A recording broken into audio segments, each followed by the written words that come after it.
Good morning. Merry Christmas, everyone. Just thought I would share in what I feel is one of the ultimate dad duties, and that's running the barbecue pit.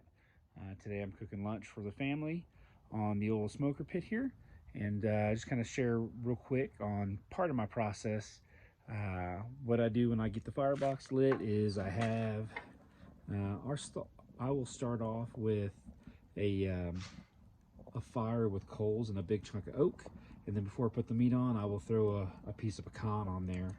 That oak will burn slow, like oak burns real slow. It burns at a lower temperature. It's a real dense wood, and so it'll keep that hot for a long time. That pecan can bring the temperature up. The flavor profile of pecan is my favorite. Oak and pecan together is really a great combination, and so I'll do that.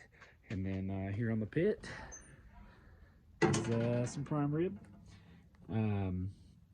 I've got some mushrooms and onion and a beef broth below it as kind of an experiment. I've never done that before, and so we'll see how that turns out. I'm pretty excited. But Merry Christmas, Happy Barbecue.